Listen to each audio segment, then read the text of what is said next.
शुरुआत उस बयान से जिसने ऑपरेशन सिंदूर को लेकर देश में चल रही सियासत को और गर्मा दिया। भारत के chief of defence staff CDS Anil Chauhan Singapore में शांग्री-ला डायलॉग कार्यक्रम में शामिल होने पहुंचे।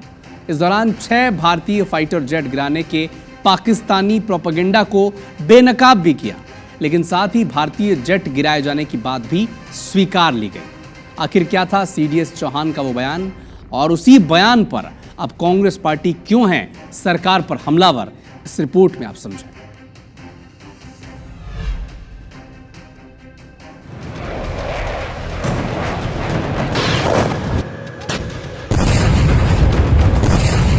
ऑपरेशन सिंदूर के दौरान भारत ने न केवल पाकिस्तान के कई आतंक ठिकानों को खंडहर में तब्दील कर दिया, बल्कि उसके कई एयरबेस को भी भारी नुकसान पहुंचाया। पाकिस्तान ने भी इस नुकसान को स्वीकार कर लिया, लेकिन वहीं इस बात का दावा भी किया कि उसने भारत के 6 लड़ाकू विमानों को गिरा दिया है। इसमें अत्याधुनिक राफेल लड़ाकू विमान भी शामिल है। अभी तक ये बात सिर्फ विदेशी मीडिया की ओर से ही की जा रही थी। भारतीय सेना और सरकार की ओर से खुलकर इस पर कुछ नहीं कहा गया, लेकिन अब भारत के सीडीएस जनरल अनिल चौहान ने सिंगापुर में हुए शांग्री-ला डायलॉग में इस पर खुलकर जवाब दिया है। I think what is important is that not the jet being down, but why they were being down. But a jet, at least one jet was down? Yeah. Why they were. So the good part is that we are able to understand the tactical mistake which we made, remedy it, rectify it, and then implement it again after 2 days, and flew all our jets, again targeting at long range, which I said. CDS Anil Chauhan के Singapore में दिए इस बयान पर भारत में सियासत गर्मा गई है। कांग्रेस अध्यक्ष मल्लिकार्जुन खड़गे ने एक्स पर लिखा, सीडीएस अनिल चौहान के सिंगापुर में दिए इंटरव्यू से कुछ अहम सवाल खड़े हो गए हैं, जिसे पूछा जाना जरूरी है। ये सारे सवाल तभी पूछे जा सकते हैं जब संसद का विशेष सत्र बुलाया जाए। मोदी सरकार ने देश को गुमराह किया है, लेकिन अब धीरे धीरे सब स्पष्ट हो रहा है।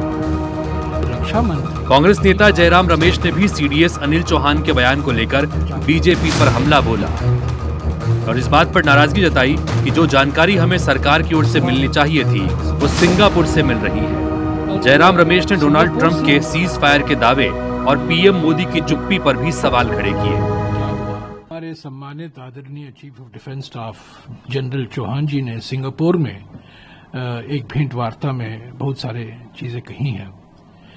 हम चाहते थे कि रक्षा मंत्री यही बात सर्वदलीय बैठक में बोलें।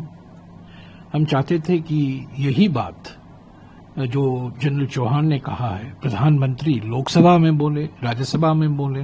3 बातें 21 दिन में 11 बार राष्ट्रपति ट्रंप ने कहा। हमारे प्रधानमंत्री चुप हैं। हमारे प्रधानमंत्री की ओर से कोई बयान नहीं आया है। वो यहां वहां जा रहे हैं, रैली एड्रेस कर रहे हैं, ऑपरेशन सिंदूर का राजनीतिकरण कर रहे हैं, पर राष्ट्रपति ट्रंप के बयानों पर वो बिल्कुल चुप है। सीडीएस अनिल चौहान के बयान पर कांग्रेस ने घेरा तो बीजेपी ने भी कांग्रेस नेताओं की बातों को सेना का मनोबल तोड़ने वाला और देश के खिलाफ बताया। कांग्रेस का हाथ पाकिस्तान के साथ है। यह ऑपरेशन सर्जिकल स्ट्राइक से लेकर एयर स्ट्राइक से लेकर के ऑपरेशन सिंदूर तक लगातार यही बयानबाजी कांग्रेस के नेता श्री राहुल गांधी, कांग्रेस के अध्यक्ष श्री मल्लिकार्जुन खड़गे जी की रही है।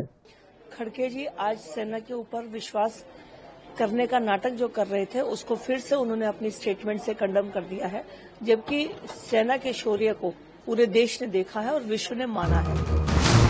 ऑपरेशन सिंदूर को लेकर बीजेपी देश भर में तिरंगा यात्रा निकाल रही है। पीएम मोदी भी धुआंधार रैलियां कर पाकिस्तान को सबक सिखाने का क्रेडिट ले रहे हैं। ऐसे में कांग्रेस बैकफुट पर है। ऑपरेशन सिंदूर की खामियां गिनाकर बीजेपी पर निशाना साध रही है, तो बीजेपी इसे देश के खिलाफ और राष्ट्र विरोधी बताकर पलटवार कर रही है। आरोप प्रत्यारोप का ये दौर फिलहाल थमता नजर नहीं आ रहा। Bureau report IBC 24।